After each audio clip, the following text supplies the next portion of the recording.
Did you know you can start a YouTube channel right now with no experience? Are you taking the time and the steps to put in the work and dedicated to your channel?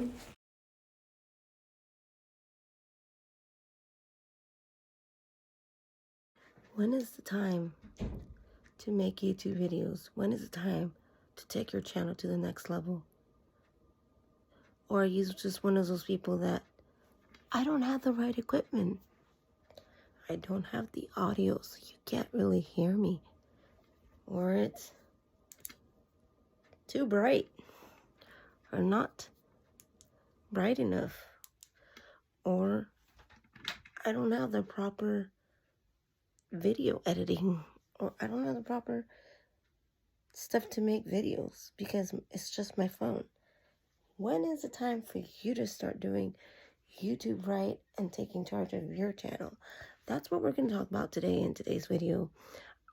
And the things that I wish I would have done correctly before I started this YouTube journey.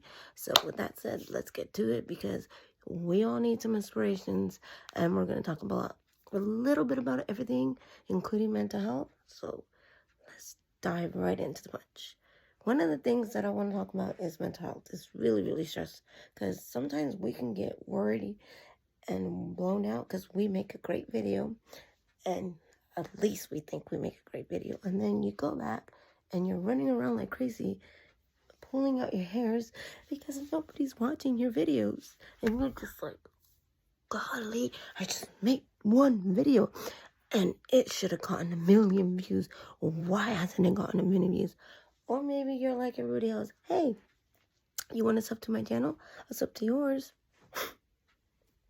I had 15 subscribers this morning and now I only have 2. What happened? Why did they all leave? Stuff for subs never works. Or are you one of those, hey, I can help you get your channel. You just need to work on your ISO content. If you want, I can help you. I'm an ISO content consultant, and I can give you strategies and tools you need so that you can get your channel to the next level. Are you really going to help me?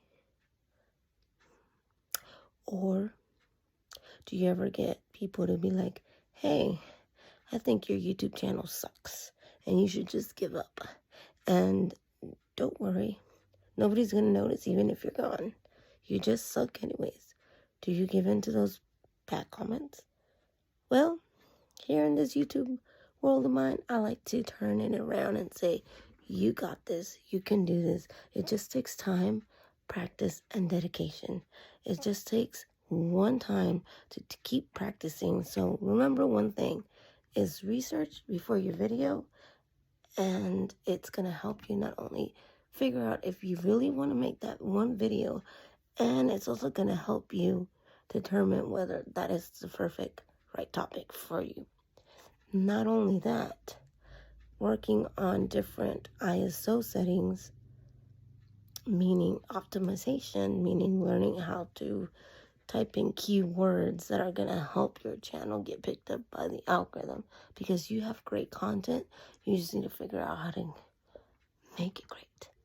And don't think that you need $1 million type of gear. Maybe your gear and what you have, because I don't have got the proper room. That's one of the things that people get stopped by not filming. I don't got the proper lighting. I don't got the proper audio. So it doesn't matter what you have. Use with what you have and work with it because you got this. And believe it or not, I did a little experiment, okay? I didn't film last week because I've been away, as of course, as a mother. And as you guys probably seen, my last video was my son's jiu-jitsu competition. And he did his first jiu-jitsu competition. And it was very intriguing and very fun to go watch. It was something unique that I'll never forget to experience for the first time. It was very, I really was happy with it. And so, with that said, he got me more views than I have ever gotten in one video in a single day. He got me 194 views, 195 views in just one day. One day. None of my other videos can get me that. And I've been trying to figure out, was he a hit? Or am I doing the wrong type of content? Am I in the wrong? So comment down below and tell me what you guys think, because I am at all. And thank you so much for watching this video, and like you do my other videos. I hope you guys have a great night. I'll see you guys soon. I am also a busy mom, so now I'm making sandwiches. And when your parents ask you for one too, it's like you gotta get all these ingredients, start making them a healthy snack, especially when they're diabetic. I think it's important to make time to create these videos that I'm making. Like, my schedule is constantly changing. There for a week, 2 weeks, I was working nights and days that kept switching me back and forth to morning and then the next day to night. So one day I would go in at 10, and get off at 7. And then the next day, I'd have to wake up, take the day off, and go back to work at 4 o'clock in the morning, and then the next day, go back at 10. That wasn't making any sense, and I've been so tired, so out of it, that thank God that's over with. I was only doing it to help out, but it can get very stressful. And YouTube is kind of like that too sometimes, where you feel like you're making these great videos and you feel like nobody's watching your videos, and you're kind of wondering why. And sometimes we gotta take a step back and look at our videos and start seeing where we're losing people, because sometimes that can be the problem, is we're not making the right type of content that people want to talk about or hear, or maybe we're not like enthusiastic enough, or our audio is off, or whatever it may be. So it's just always taking the time to try to practice to figure out what can we do to get better. Is not what are we doing wrong, because trust me, the algorithm is not out to get you. You'll be just fine. Continue to practice and you get there, I promise you. Man, I don't have nowhere to film. I'm just gonna film wherever. Or do you just struggle and just make videos just impulsively, and you really don't take the time to actually think about what you're gonna talk about? You just kind of just go with it and you just make a video, and then you're kind of crying a few days later why your videos aren't working, and you constantly complain that the algorithm doesn't like you. Well, I felt like that at one point. If that's the case, hang in there, because I felt like that too.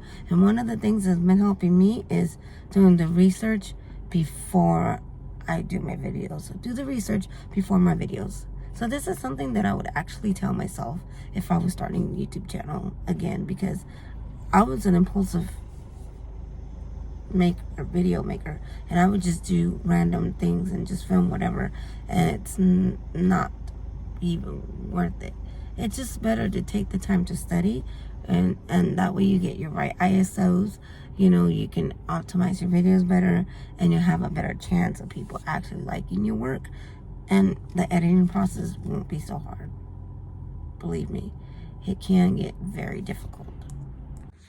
So my son just had his first BJJ tournament, which is Brazilian Jiu-Jitsu tournament, and I have never been to one and experienced one until just recently. And this is the only sport that I've ever seen have real camaraderie, where it's peaceful. Because, yeah, they're cheering on your child, or you're cheering on your child, you know, no mercy, or kick his butt, or kick her butt, you know, vice versa. Because guys will go against girls, and girls will go against guys, and they're ruthless. But I will tell you one thing, though. They'll turn around and stop after they're done with their competition and run back and cheer on your competition and cheer your child on. and so on. And other parents and other coaches would be like, come on, you got this, and cheer you on. And I just came from a soccer game, and this is why I remember why I don't go to my nephews' and nieces' soccer games anymore, because all you see is a bunch of parents cussing and yelling and screaming at the coach, saying all these bad things, and you're there for fun. What happened to the camaraderie, and what happened to the sportsmanship? It's like, even when I go to my nephew's basketball games or soccer games or whatever they're playing, I always see that, and it ruins the fun out of me wanting to go, because I don't go to go see someone yell and cuss and fuss over something. I know there's going to be times where you're going to be unsatisfied with what the referee has done or something what the referee does, but you know what? We have to show camaraderie and show respect to our children and show the opposite of what we don't want our children to be. And it just irritates me. I don't know about you guys, but it just does me. It makes me not even want to go to a soccer game, because to me, that's what I call ghetto. I don't know. Correct me if I'm wrong, but these BB and J tournaments are amazing, and I love the I can't even talk anymore. The camaraderie that there is, because without that, it wouldn't be fun.